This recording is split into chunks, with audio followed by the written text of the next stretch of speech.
ઇતિહાસમાં સૌપ્રથમ વખત વડોદરા મધ્યસ્થ જેલમાંથી કેદીઓનો મ્યુઝિક આલંબ સુરીલી આઝાદીનો કાર્યક્રમ યોજાયો હતો.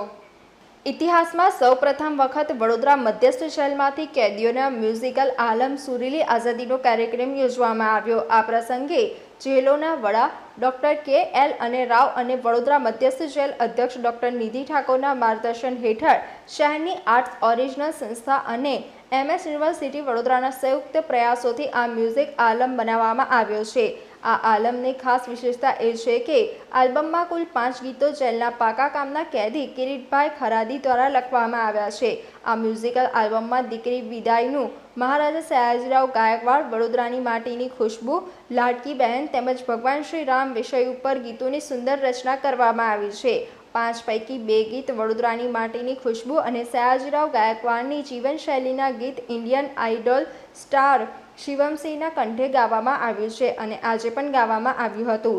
બાકીના 3 ગીત વડોદરા સેન્ટ્રલ જેલના પાકા કામના કેદી જયપાલ રાવળ અને કિરીટભાઈ ખરાદીએ ગાયા છે. મ્યુઝિકલ આલ્બમનું કમ્પોઝિશન MS યુનિવર્સિટીની પરફોર્મિંગ આર્ટ ફેકલ્ટી દ્વારા કરવામાં આવ્યું છે. વડોદરા સેન્ટ્રલ જેલના રેડિયો પ્રિઝનમાં કેદીઓના ગીતોનું રેકોર્ડિંગ પણ કરવામાં આવ્યું છે. ત્યારે આજરોજ વડોદરા મધ્યસ્થી જેલમાં યોજાયેલા સુરીલી આઝાદીના કાર્યક્રમમાં MS યુનિવર્સિટીના પરફોર્મિંગ આર્ટ્સના તેમજ Indian Idol fame Shubham Sindhe સાથે વડોદરા મધ્યસ્થી જેલના કેદીઓ દ્વારા પણ ગીત ગવાયા હતા.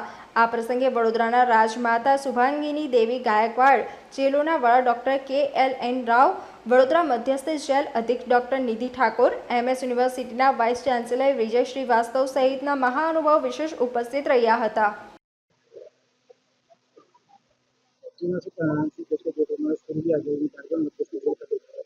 વડોદરા સેન્ટ્રલ જેલમાં જે સંગીતનો કાર્યક્રમ આઝાદીના પહેલા દિવસ આયોજન કર્યું છે. તો હું બધા જેલની ઓથોરિટીઝને, જેલને સંબંધિત બધાને અભિનંદન કરું છું. બધા જેલરમાં જે જેલર લોકો છે અને જે અહીંયાનું રહેવાનું છે, આ લોકોનું સંગીત આપવાથી જોઈને ખૂબ જ આનંદ થયો. અમારી વિશ્વવિદ્યાલયે પણ એમને ખૂબ મોટી યોગદાન આપ્યું છે, આ સંગીત માટે ગાઈડન્સ આપ્યું છે, એટલે એમને પણ અભિનંદન આપું છું. અને એક સુંદર કાર્યક્રમની આજ આયોજન થયું, એટલે માટે બધાને અભિનંદન આપું. આજ જેલ જે વિચાર લોકોને, જેલની જે અંદર શું પરિસ્થિતિ છે આ લોકો વિચાર નથી કરતા, એમનું કંઈ બીજું જ વિચાર છે. પણ જેલના અંદર પણ આ બધા મહેનતથી ત્યાં રહેવાના લોકોને પણ સુંદર કોન્ટ્રીબ્યુશન કરે, એમાં આનંદથી રહે, એમના મનની સ્થિતિ સારી રહે, એના માટે સંગીતના તે કંઈ મોટું યોગદાન નથી. અને સંગીતના દ્વારા એમને જે પ્રોત્સાહન મળ્યું છે એ ખૂબ જ મહત્વની વાત છે. અને પહેલી વાર આપણા દેશમાં વડોદરા જેલમાં એ કાર્યક્રમ થયું છે, આમના માટે ખૂબ ગર્વની વાત છે. ધન્યવાદ.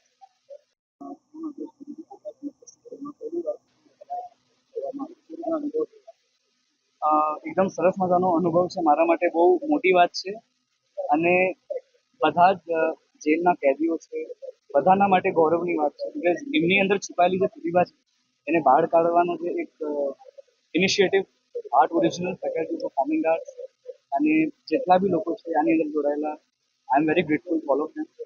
અને એક સોસાયટી માટે આજે એક કાર્ય કરવાનો મને અવસર મળ્યો છે. I am very thankful. 78th independence day અંતર્ગતે આપણે બરોડા સેન્ટ્રલ જેલમાં આજે સુરીલી આઝાદીનો કાર્યક્રમ યોજવામાં આવેલો છે, જેમાં કૈદી ભાઈઓ દ્વારા લખેલી ગીતો અને કૈદી ભાઈઓ દ્વારા તેને અવાજ આપવામાં આવેલો છે. એને એક આલ્બમનું લોન્ચ કરવામાં આવેલું છે અને એ તિરંગા યાત્રા અને જે 78th ઇન્ડિપેન્ડન્સ ડે ભાગરૂપે જ આપણે એ કાર્યક્રમ બરોડા સેન્ટ્રલ જેલમાં યોજવામાં આવેલો છે. 4 વર્ષ પહેલા આપણે એક રેડિયો પ્રિઝનનો એક કાર્યક્રમ यहाँ चारे सेंट्रल जेल में જે અમદાવાદ, બરોડા, સુરત, રાજકોટમાં શરૂ કરેલી હતી. એ રેડિયો FM સ્ટેશન છે, ક્લોઝ FM સ્ટેશન સેન્ટ્રલ જેલમાં, અને એમાં રેડિયો જાકી તરીકે કૈદી ભાઈઓ જે એમાં ફરજ બજાવતા હતા અને એ લોકોને જે ટેલેન્ટની આપણે એક શીખવા માટે એક પ્રયાસ હતો અને એના ફલ સ્વરૂપે જ આજે આપણે 4 વર્ષ પછી અને એ લોકોને હિંમત અને મહેનતથી જે કૈદી ભાઈએ પોતે જ ગીતોને લખાણ કર્યું છે, લિરિક્સ લખ્યું છે અને એ ગાવામાં પણ આવેલું છે. અને આજે પહેલી વખતે કોઈ જેલમાંથી એ એક એલ્બમ 5 ગીતોની એક એલ્બમ બહાર પાડવામાં આવી રહી છે. એ બદલ હું ખૂબ બરોડા સેન્ટ્રલ જેલના અધિક્ષક અને તેમના સ્ટાફ અને MS યુનિવર્સિટીના અને ફાઇન આર્ટ્સના ડિપાર્ટમેન્ટના તમામ અધિકારી કર્મચારી અને મિત્રો જે એમાં ભાગ બનેલું છે તમામને ખૂબ ખૂબ અભિનંદન. ચારો સેન્ટ્રલ જેલમાં જે કીધું છે કે આપણા રેડિયો પ્રિઝન છે અને એને આ વર્ષે અમે 13 ડિસ્ટ્રિક્ટ જેલોમાં પણ એ રેડિયો પ્રિઝન એ FM સ્ટેશન શરૂ કરવામાં આવી રહ્યું છે. અને મને ચોક્કસ ખાતરી છે કે આ રીતે જ જે ટેલેન્ટ જે કૈદી ભાઈઓમાં છે એ આવતા દિવસોમાં જોવા મળશે.